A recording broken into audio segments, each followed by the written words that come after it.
What is up, guys? So in this video, I'm going to be talking about the Mystic Knights of Tir na Nog and the movie St. Patrick the Irish Legend. Now, the Mystic Knights first aired in 1998 and it ended in 1999, sadly. St. Patrick was released in the year 2000, and I believe it was a straight-to-DVD release. Now, the movie is about Patrick's life, but what's cool about it is that after the Mystic Knights ended, they kept pretty much all the sets, props, and costumes from it to use in the movie, and even some of the actors from the Mystic Knights showed up as well. And it was even filmed in Ireland, just like Mystic Knights. So in this video, I want to go over everything that I was able to spot from Mystic Knights in this movie, from the actors, sets, costumes, and even props. And if anyone is interested and wants to watch it and is able to spot anything that I missed, please post them in the comments below. So now let's get into it, starting with the actors.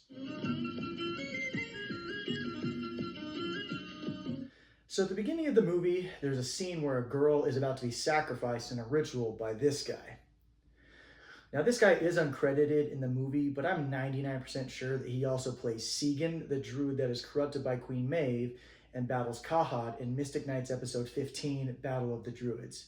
And coincidentally, I couldn't find his credited name in that either. Next up, we have Patrick's longtime friend, Brian, played by the actor Stephen Brennan, who also plays Connachar, the king of the land of Kells, as well as being Deirdre's father in Mystic Knights. Now we have this guy, who in the movie they just call him Druid, but he is played by the actor Ned Dennehy, who also plays a Dark Fairy Mitre in Mystic Knights. And another fun little thing I noticed is that just like his character Mitre, who is able to use magic powers, his character Druid in this movie can also use magic. Right here, he is summoning water to put out a fire, and at one point he even summons some snowfall. Alright, then we have this guy, who is also uncredited, but in the movie he plays King Lyra. And I'm 99% sure he also plays the character Galen in episode 11, Dragon's Fury of Mystic Knights. He's one of the village leaders that goes after Pyre for destroying villages after he's poisoned by Queen Maeve with Dragon's Bane. I was able to pick out quite a few fun little props in this.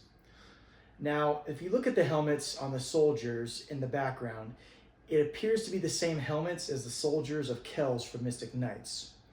It looks like they just may have changed a little bit of coloring around the base of the helmet. In Patrick, theirs are pretty much all gold colored, where the Kells helmets have kind of a brown strip at the base of theirs.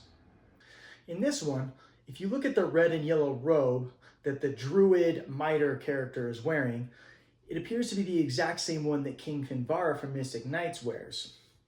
And as a side note, I think it's kind of funny that in this movie, the guy that plays Druid is wearing the robe of the character King Finvara that he's always trying to overthrow as the Dark Fairy Mitre in Mystic Knights.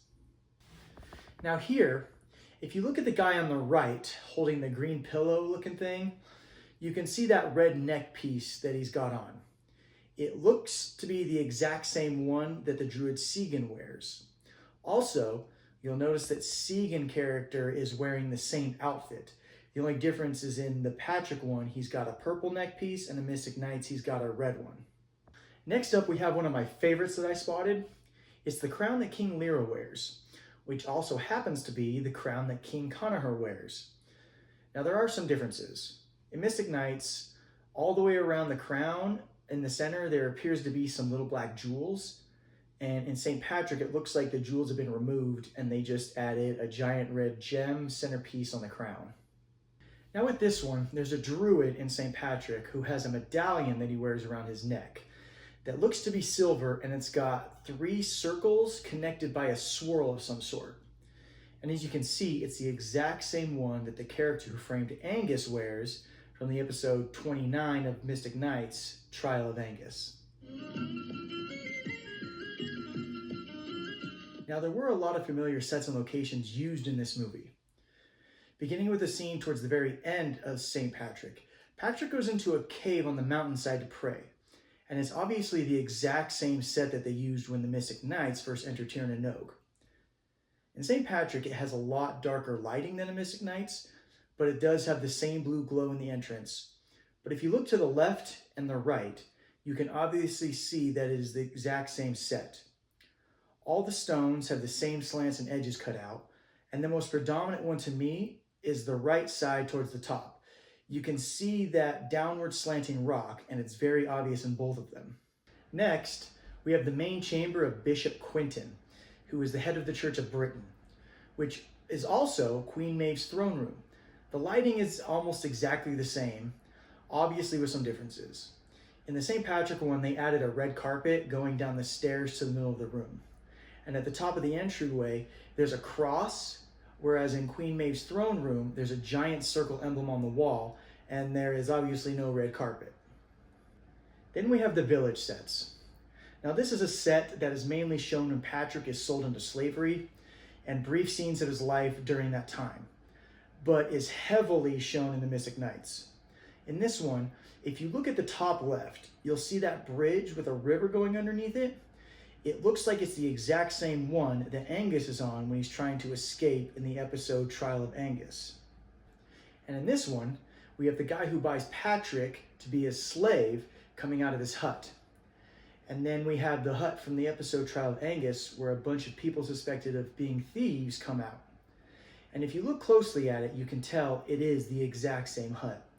They both have the same straw roof, the exterior walls look exactly the same, and the biggest indicator are those two wooden support beams at the entrance of both of them.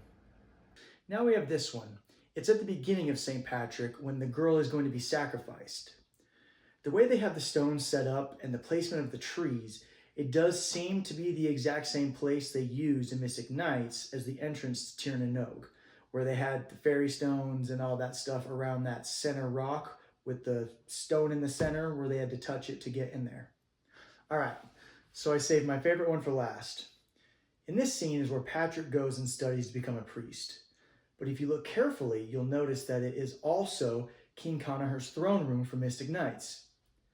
In these scenes, you can see both of them have those two steps that go up into another hallway in the upper right-hand corner. And then to the left, you can also see it's the same archway in both of them. The only difference is in St. Patrick, there's a wooden door, and in Mystic Knights, it's open, but it has red curtains to cover it.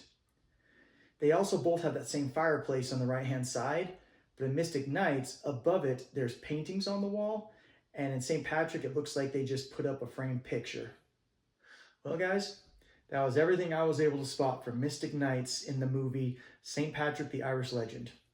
And yeah, it does suck that the Mystic Knights ended, but it was nice that with this movie, we did get to see a little bit of it one last time.